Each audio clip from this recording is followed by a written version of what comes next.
Vaya conmigo a la palabra del Señor en el libro de Hechos.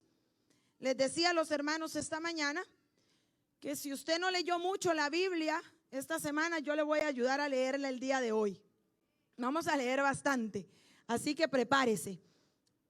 Puede tomar su Biblia y buscarlo. Si no, yo también lo he puesto aquí en la pantalla porque son muchos versículos y pues quería que los podamos leer en la misma versión que yo los estoy leyendo, que es la versión traducción al lenguaje actual. Así que usted me puede seguir también aquí en la pantalla para que juntos leamos la palabra del Señor. En el libro de Hechos, capítulo 3, el versículo 1.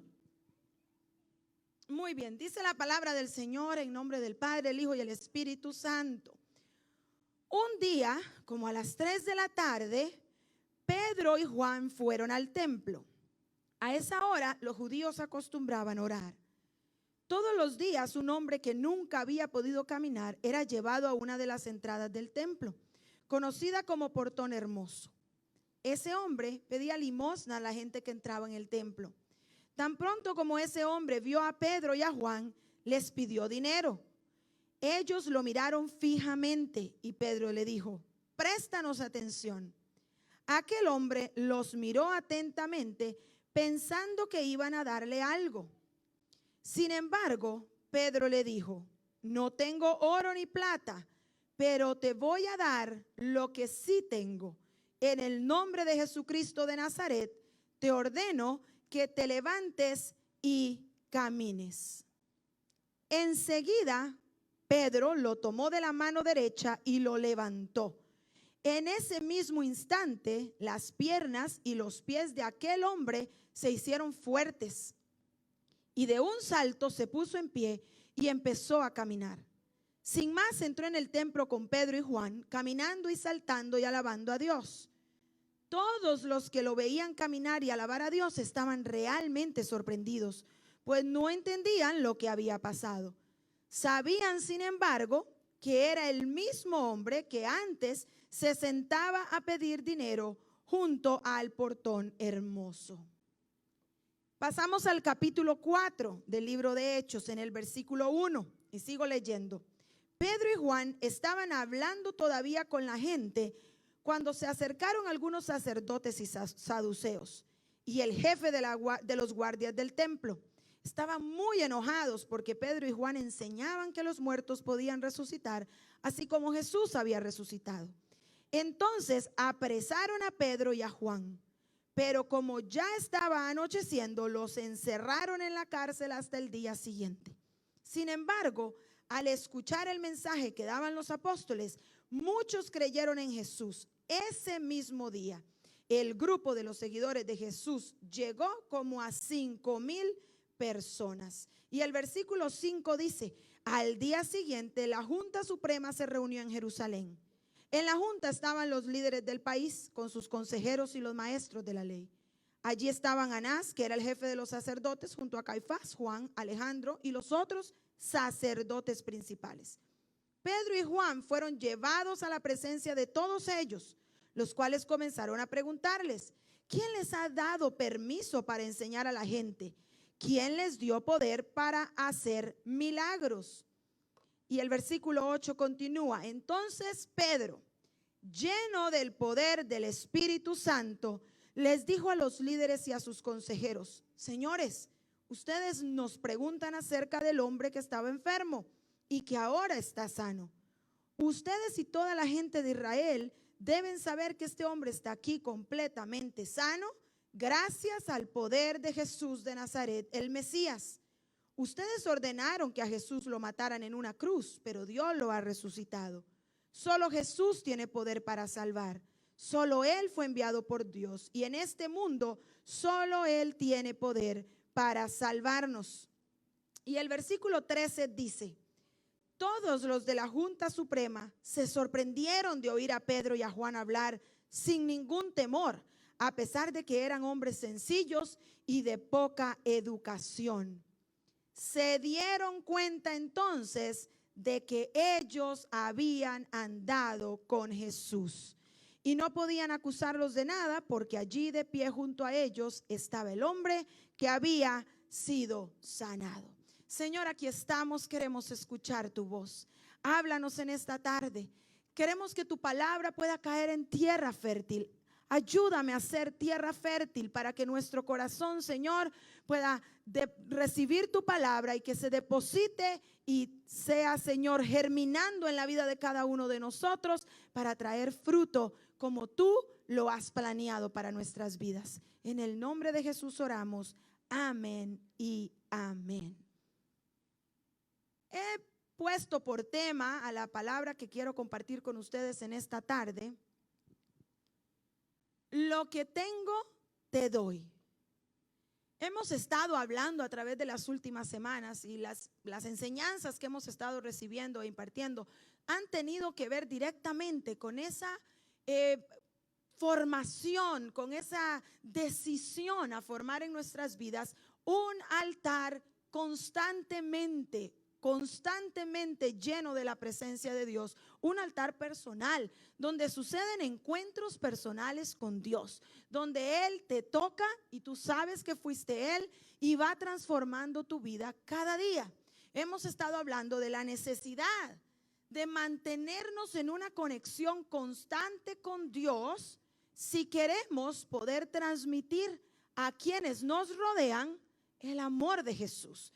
Como iglesia somos llamados a que el mundo pueda ver en nosotros el amor de Jesús, a que la gente que nos rodea pueda ver en nosotros al Jesús que tú y yo predicamos y que decimos que vive en nosotros.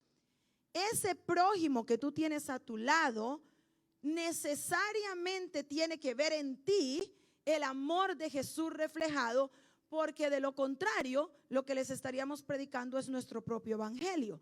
Si queremos que ellos puedan conocer a Jesús, necesitamos mostrarles el amor de Jesús a través de nuestra vida. Y eso solo sucede cuando nos mantenemos en una conexión constante con Dios, donde tú sabes que Él está teniendo encuentros contigo. Esa conexión directa con el Señor te llena de lo necesario para poder dar a quienes te rodean. Leyendo los pasajes que acabamos de leer, hay 3 frases que me llaman la atención y quizá usted las notó que las tenía subrayadas, pero ahora las puse juntas aquí para que usted pueda ver 3 frases que llaman poderosamente mi atención acerca de Pedro y Juan. Pedro y Juan se encuentran camino a la iglesia para orar, como todo buen cristiano. Y en el camino se encuentran a este hombre paralítico que les pide dinero. Sin embargo, como leímos, la respuesta de Pedro fue: no tengo oro ni plata, pero te voy a dar lo que sí tengo. Eso llama mi atención. Más adelante encontramos a Pedro defendiendo su causa, diciéndole a la Corte Suprema el por qué él estaba convencido de que él tenía la necesidad de seguir predicando el evangelio de aquel Jesús que hacía un par de meses había muerto y resucitado, y el mismo Pedro había salido huyendo, lo había negado, le había dicho a quienes lo conocían: no, yo no sé ni quién es. Pero hay una clave específica que sucedió en la vida de Pedro que provoca que Pedro pueda dar de lo que tiene. Y es que dice: Pedro, lleno del poder del Espíritu Santo. El mismo Pedro que hacía 2 meses lo había negado, ahora lleno de una conexión constante con Dios, podía hablar y defender y predicar. Y se acababan de convertir 5,000 a Jesús simplemente porque Pedro había contado el evangelio, había dicho sin temor lo que significaba seguir a Jesús, aunque estaba en la cárcel, aunque lo tenían prisionero. El temor se había ido. Y entonces viene el tercer factor importante que tenemos que reconocer en esta palabra: quienes lo rodean tienen que admitir algo. Y entonces los que estaban a su alrededor, dice, se dieron cuenta de que ellos habían andado con Jesús. tres cosas importantes que suceden en la vida de aquel que realmente vive un altar diario en la presencia de Dios, que provoca que usted pueda decir con libertad: lo que tengo, te doy. Hoy nos encontramos con un montón de iglesia frustrada, con un montón de cristianos frustrados, porque no tienen nada que dar, porque sus vidas no ofrecen absolutamente nada bueno, ni a los hijos, ni a los esposos, ni a los padres, o quizás ofrecen algunas cosas buenas, pero todas en sus fuerzas. Todas cosas que hacen con su propia conciencia, que se levantan en la mañana y dicen: bueno, hoy tengo que portarme bien, hoy tengo que ser mejor, hoy no puedo, hoy no puedo, hoy tengo que. Una obligación personal a vivir de una manera que aparente ser llena del Espíritu Santo, para que quienes me rodean crean que yo de verdad soy cristiano. Hermano, eso es una carga muy difícil de llevar, y esa no es la vida que Jesús vino a ofrecer. Jesús vino a ofrecer una vida que realmente te haga libre, libre de tener que vivir bajo tus propias fuerzas y haciendo tú un esfuerzo extraordinario para ser bueno. Eso Jesús lo vino a hacer por ti. Y la clave, tu sacrificio, está en que vivas tiempo con Dios cada día y dejes que Él te transforme para que hagas todo lo demás por consecuencia. No que trates de ser bueno y ese es mi sacrificio al Señor. Yo trato y no veo lo que no tengo que ver y no digo. No es que trates, es que tu sacrificio no está en que hagas o dejes de hacer. Tu sacrificio en el altar es que vivas una vida con Dios diariamente, para que te puedas llenar de algo que puedas dar. Cuando estamos llenos y cuando estamos constantemente en ese sacrificio, en nuestro altar con el Señor, nos llenamos del poder de su presencia. Entonces, cuando tú sales de tu casa durante el día, vas caminando con la presencia de Dios por donde quiera que vayas. Nadie se te puede enfrentar, el enemigo no te puede destruir. Tienes situaciones, amén, que vengan las que tengan que venir. Yo no estoy sola, yo sé quién me llamó, yo sé quién me compró, yo sé quién me va a dar el trabajo, yo sé quién me va a sanar, yo sé quién va a solucionar la situación con mis hijos. No veo a mi alrededor la solución, no la veo, pero yo sé quién me llamó. Mi fe no se mueve, mi fe está sentada en Él, porque me lleno del poder de su presencia mientras lo busco diariamente. El problema es que el cristiano quiere que funcione al revés. Quiere ver todo bien y solucionado primero, para entonces después andar diciéndole al mundo: yo sé, sí, Él puede. Claro, Él puede, pero nunca viviste una vida de altar, entonces no ves las soluciones en tu vida. Ahora, cuando yo recibo de parte del Señor, entonces tengo algo que dar.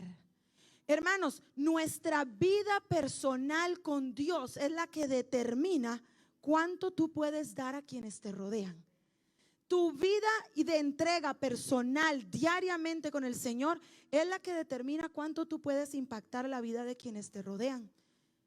Muchos hijos conocemos de padres que cumplen 18 años los hijos y se desaparecen de casa y no quieren saber nunca nada más de Dios. ¿Sabes por qué? Porque Dios les falló. Les falló el Dios que sus padres le demostraron.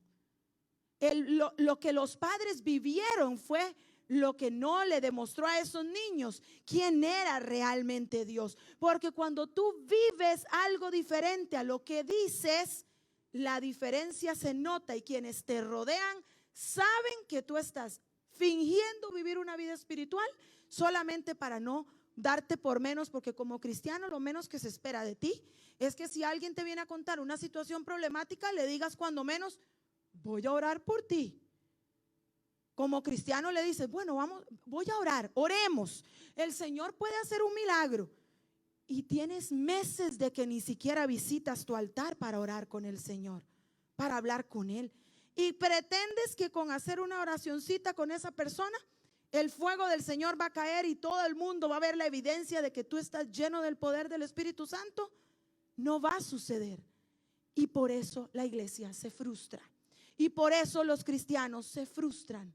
Y peor aún, por eso la gente que está alrededor tuyo no puede experimentar como ese paralítico experimentó el poder de Dios, porque había uno que sí estaba con un altar encendido lleno del poder de Dios y le trajo solución a su circunstancia.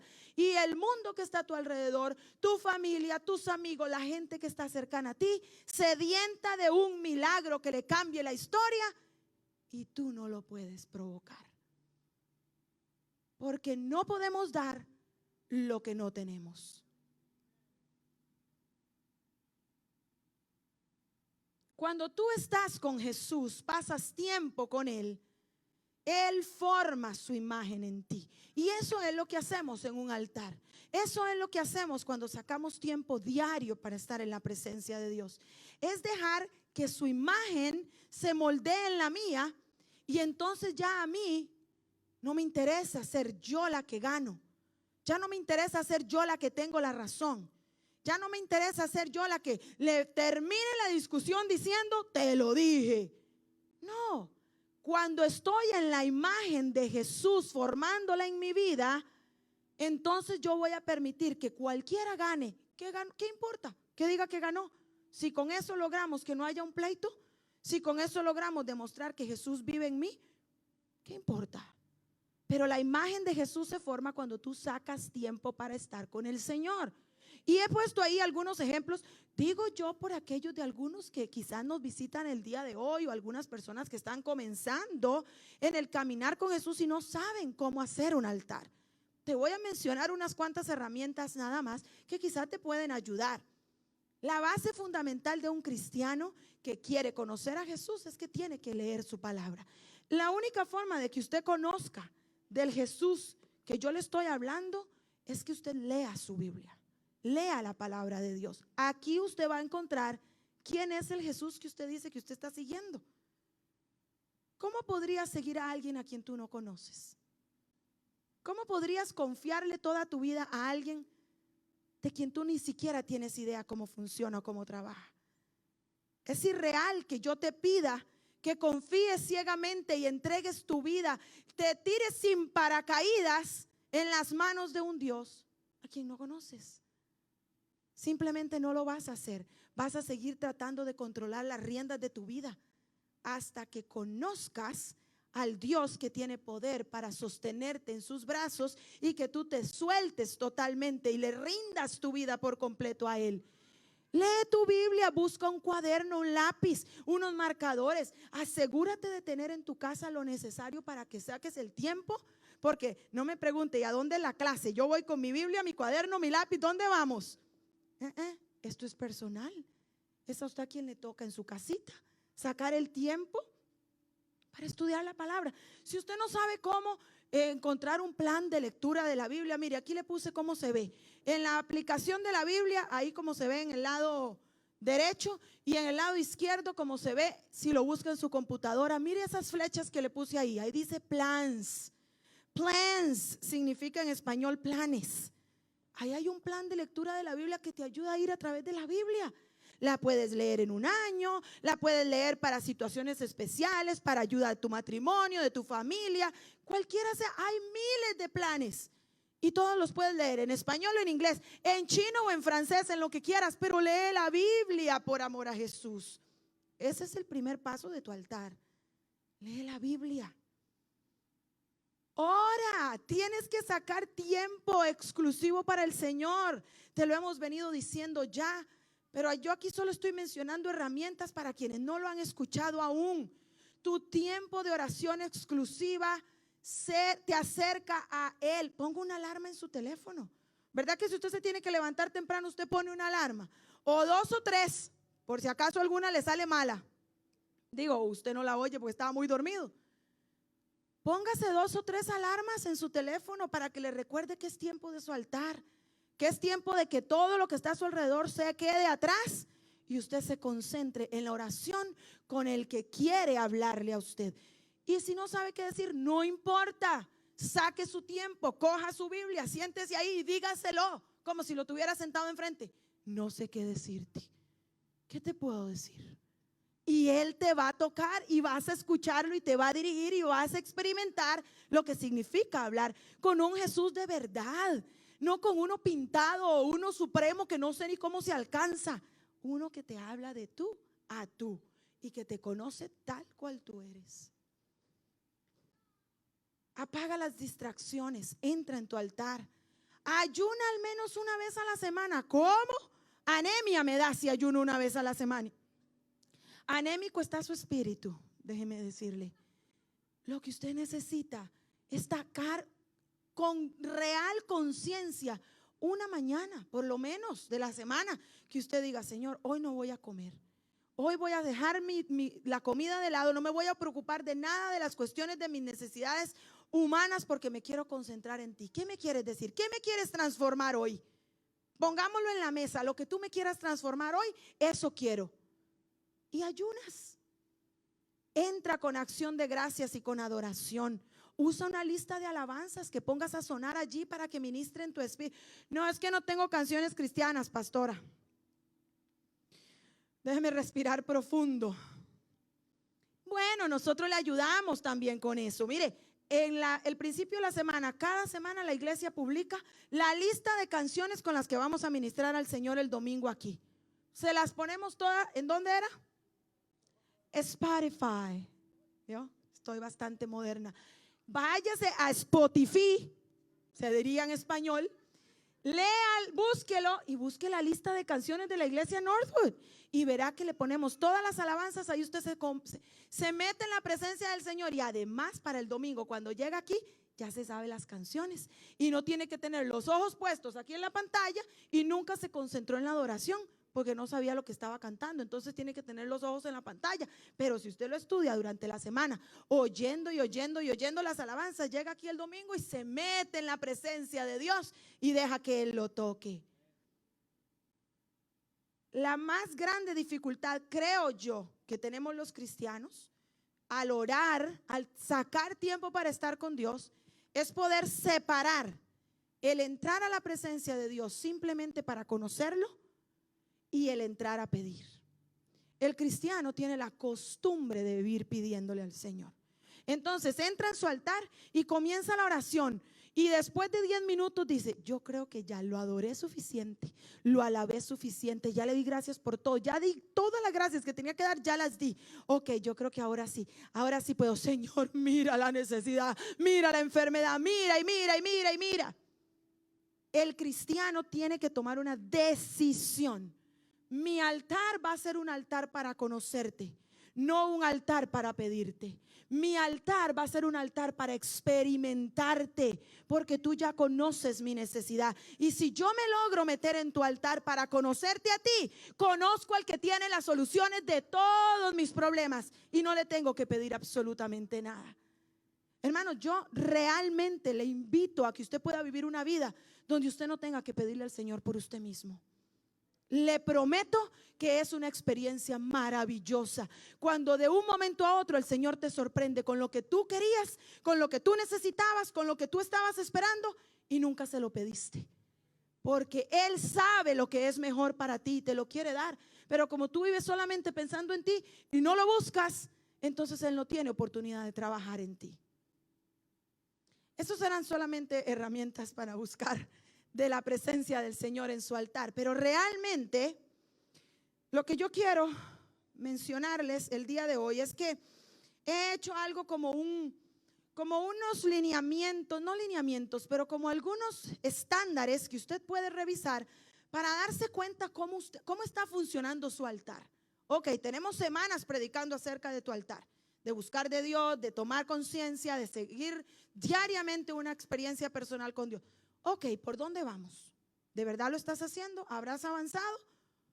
O más o menos, déjeme ver por dónde ando. Te voy a dar unos cuantos lineamientos que te pueden ayudar a ver cómo está funcionando tu vida. Un hijo de Dios que vive en un altar diario con el Señor es un discípulo de Jesús. Y un discípulo de Jesús debe ser reconocido porque se parece a Él. Ese es el primer punto, donde es como un termómetro para que comiences a analizar tu vida. Un discípulo de Jesús que vive en un altar diario con el Señor se parece a Él. ¿Cómo era Jesús? Una vez más, tienes que ir a su palabra para conocerlo. Pero hay algunas características que conocemos de Jesús que deben estar brillando en ti si tú dices que estás viviendo en un altar diario en la presencia de Dios y siendo un verdadero discípulo de Jesús. Jesús amaba sin condición. Jesús perdonaba sin condiciones. Jesús se entregó sin pensar en Él para darse a los demás. Jesús caminaba por la vida simple y sencillamente dando. Te pregunto, ¿qué estás dando? ¿Tienes algo que dar? Como discípulo de Jesús, debes de reconocerte porque tus acciones tienen que ser como las de Jesús. Jesús era puro en su caminar. ¿Dónde te metes tú? ¿Qué ves en la internet? ¿Qué hablas? ¿Cómo se comporta tu boca cuando estás entre los amiguitos que no son de la iglesia? Peor aún, a veces entre los de la iglesia, que hasta que a mí me dan ganas de hacer un hueco profundo y salir allá por China. Hermano, sus palabras dejarán saber a quienes te rodean si te pareces a Jesús o no. Y sus palabras no son solamente cuando están ahí en la fiesta y dicen un montón de vulgaridades. No, cuando te enojas, ¿qué te sale de la boca? ¿Poco de diablos? ¿O no? Pura bendición, puro amor, puro. O te muerdes la lengua y te callas porque sabes que si va a salir algo no va a ser muy bueno. Prefiero que te muerdas la lengua, eso es el Espíritu Santo sujetándote la lengua, a que me digan, no, a mí me sale pura santidad. Eso quiero yo verlo. Pero con que te muerdas la lengua ya te vas pareciendo a Jesús. ¿Qué improperios salen de tu boca? ¿Qué haces cuando estás a solas? ¿Cuáles son tus debilidades? ¿Te pareces a Jesús? Otro lineamiento, un discípulo de Jesús habla lleno del poder de Dios y hay evidencia. Hermano amado, hermana amada, no es posible que tú digas que eres un hijo de Dios y eres cristiano y vas a tu trabajo y alguien tiene un problema y le dices voy a orar por ti y nunca suceda nada. Eso no puede ser. Tiene que haber evidencia de que en ti está el poder de Dios y que cuando tú oras algo sucede, no por ti, por Él que es el que vive en ti. No puede ser posible. El mundo no va a conocer a Jesús si la iglesia no se decide a caminar como un discípulo de Jesús que se deja usar para que ellos puedan experimentar a Dios. El cojo no estaba, cristiano no era el cojo. Se sentaba en la iglesia porque entraban muchos con dinero. Pero él no entraba a la iglesia, él se quedaba al lado afuera esperando que los cristianitos de adentro le dieran su dinerito. ¿Y quién salió beneficiado esa tarde? Con el poder de Dios que estaba sobre Pedro. El cojo que no tenía nada de cristiano. Y conste, era la iglesia. Y el cojo tenía 40 años de cojo y había estado sentado en la puerta de la iglesia a los 40 años y nunca nadie lo había podido sanar. Nadie. No, tome la ofrendita, tome la limosna. No sé qué más puedo hacer por ti. Pero uno lleno del poder de Dios se presentó y le dijo, un momento, me estás pidiendo que te dé dinero, pero dinero no tengo, pero lo que sí tengo, eso te voy a dar. Eso es lo que el mundo está esperando, ver una iglesia que le pueda decir, mira, no te puedo solucionar el problema, pero lo que sí tengo es a uno que me ha llenado de su poder. Porque estoy en su altar, porque vivo en su presencia, porque donde nadie me ve, estoy buscando su rostro. Entonces cuando abro mi boca, su poder desciende para que su gloria llene todo lo que me rodea. No puede ser que la iglesia viva diciendo que vive en un altar al Señor y no haya evidencia. Un discípulo de Jesús no se calla ante las dificultades y los problemas. Pedro estaba en la cárcel y aún así se salvaron 5,000. Ah, no, pero yo no he vuelto a la iglesia, pastora, porque estoy pasando por unas cositas. Es que el Señor no me contestó. Y es una historia tras otra. Y porque tienes una circunstancia complicada, el Señor ya no te sirve. Y la iglesia ya no la veo. Y el servicio del Señor, no, ¿para qué le sirvo al Señor si le sirvo y me va peor? Sigue por ese camino, te va a ir calidad. Un discípulo de Jesús no se calla, ni deja de servir, ni deja de entregarle su altar al Señor porque está en medio de tribulación. Porque cuando más atribulado estás, más puedes ver la mano de Dios a tu favor. Pero si te alejas de Él, nunca la vas a ver. Y una vez más, iglesia frustrada. ¿Por qué? Porque no recibo, no veo, no encuentro, no hallo. Sé fiel en tu altar. Te aseguro que lo vas a ver. Un discípulo de Jesús, ay, esta está un poco fuerte. No piensa, no vive pensando solamente en Él. El mayor problema de la iglesia de Cristo hoy alrededor del mundo es que lo que le importa únicamente es el yo. Que yo esté bien, que mi familia esté bien, que no me falte nada, que me llamen a mí, que me visiten a mí, que se acuerden de mí, que me den comida a mí, que me den consejería a mí, que intercedan por mí. Y si no, no, esos pastores no sirven. Voy a ir a otra iglesia porque allá los de allá sí se desviven por mí. Porque Jesús no llamó a un discípulo de Él a vivir pensando solamente en ti. No hay nada de malo que pienses en ti. El problema es que solo pienses en ti. Está bien que quieras que el Señor te bendiga, te guarde, te cure, que nosotros oremos por ti y lo hacemos siempre.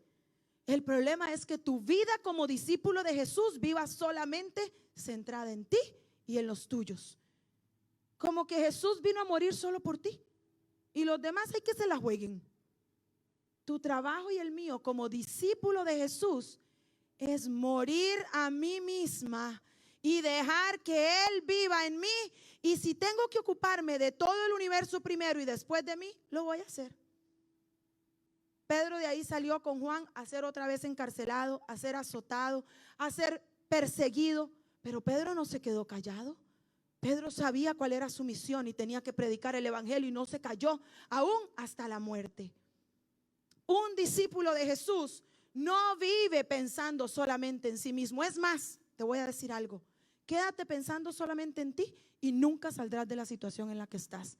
Eso es segunda de Katia 1:1. Quédese pensando solo en usted y se dará cuenta. Venga dentro de 10 años si quiere y me dice, ¿sabe qué? Tiene toda la razón. Me quedé solamente pensando en mí, en mi situación, en lo que estoy pasando, en lo que estoy viviendo y se me fue la vida. Y no logré conquistar el propósito de Dios para mí. Te lo puedo asegurar, porque lo he visto.